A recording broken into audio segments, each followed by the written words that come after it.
E-bikes can be a lot of fun, and they're something you want to take with you when you go on a trip, but they are pretty heavy. And if you want a rack that can handle the weight of these e-bikes, it's got to be designed specifically for them. So when Cravot contacted me and said, hey, we've got a rack that'll handle 200 pounds and it's about half the cost of other racks, I said, hey, send it on over. I'll take a look and review it. This is their CyberRack E2 Plus, and it holds bikes up to 50 inches in wheelbase, 5-inch diameter tires, takes 2 bikes up to 200 pounds, as I mentioned. I'm going to take a look at all the way from unboxing this thing to taking it on a ride, so you can get an idea if this is a rack for you. Okay, this rack was just delivered last night, so I'm going to open it up and see what this bad boy looks like. I think they have 2 colors, a black and a bluish color, so I'm looking forward to seeing which one came. And then we'll see what it's like to assemble, or what it's made of, weigh it, and get it on the truck and try it out.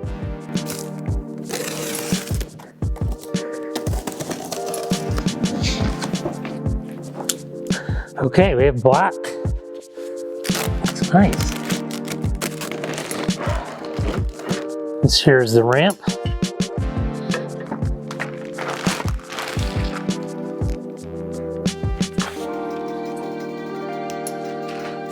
Plastic protection.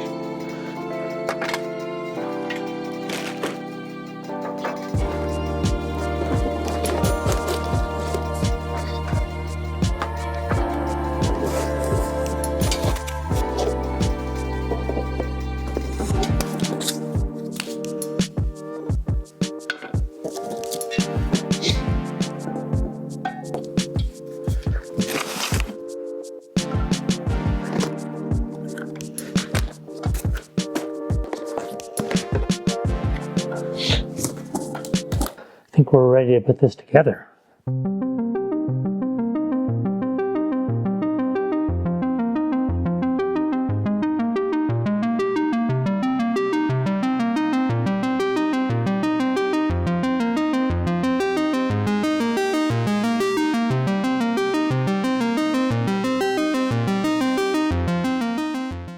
One little thing I didn't see in the instructions is this little rubber stopper, and it fits right on the end of this piece here, so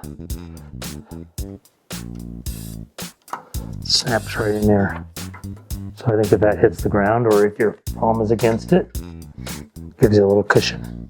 A few things to consider when you're installing, which I didn't do exactly right the first time.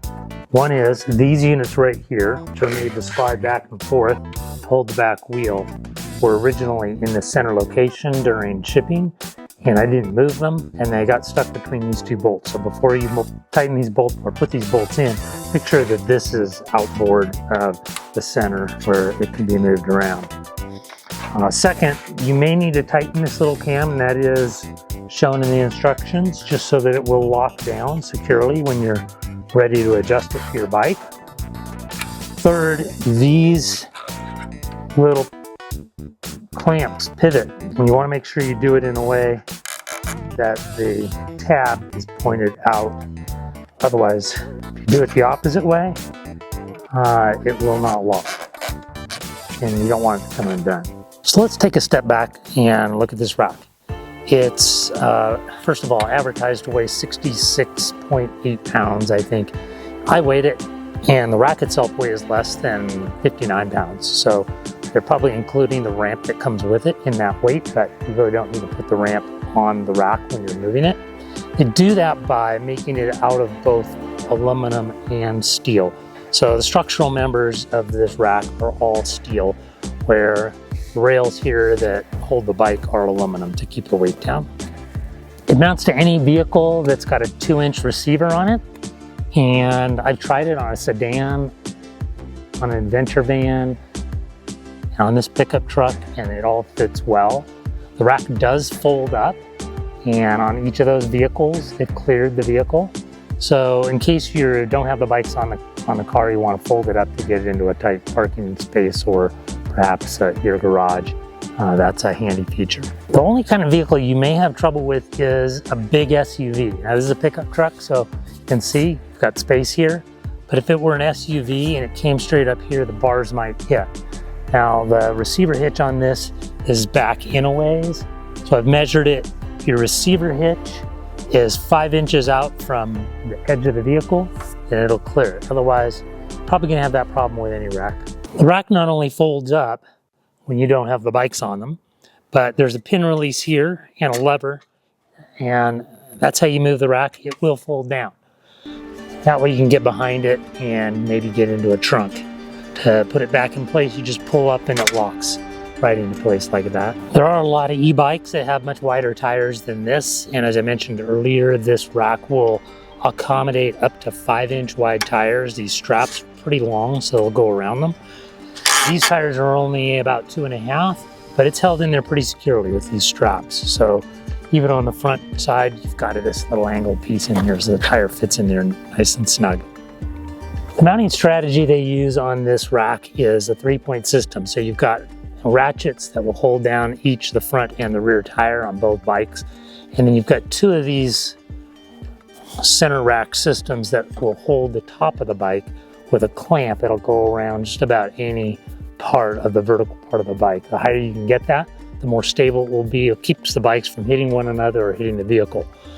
I typically will mount it to the frame itself rather than the seat post, because these are dropper seat posts and I don't want to hurt those. So it's got a nice wide clamp on it, so you can pretty much clamp it on anything. Now racks will always move if they're not secured to the vehicle tightly. And the way the CyberRack has addressed that, there's a bolt going through the receiver. You tighten down here. As long as you cinch that down really well, you got a nice solid connection and the rack won't move. You're also provided with a lock that snaps on to the other end of that pin that goes into the receiver, and a couple keys to unlock and lock that little dust cover there. The newest version of the CyberRack now comes with a folding ramp, so you can put that in your vehicle when you're storing it if you like, but that's used to help get heavier bikes onto the ramp. Okay, so we're going to take this rack for a test run. We're going to bring the bikes down in elevation because there's still snow here, so we can see how this rack performs.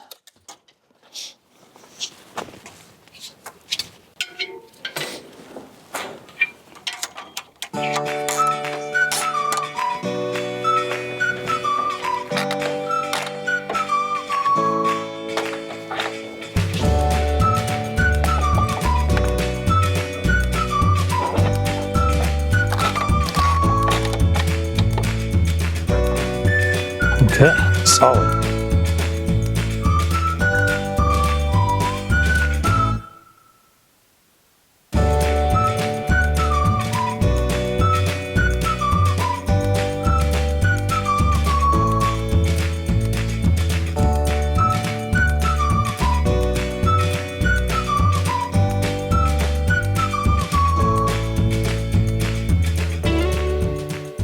Okay, we're here, and we took it on a pretty rough road getting in here, and I'll tell you, I am impressed. I haven't used one of these racks that has the straps in 3 locations like this, and it sure makes it solid. I knew it was going to be solid, but I didn't know it was going to be that solid. I think this is my new go-to rack for rough conditions like this. So we are going to go for a ride.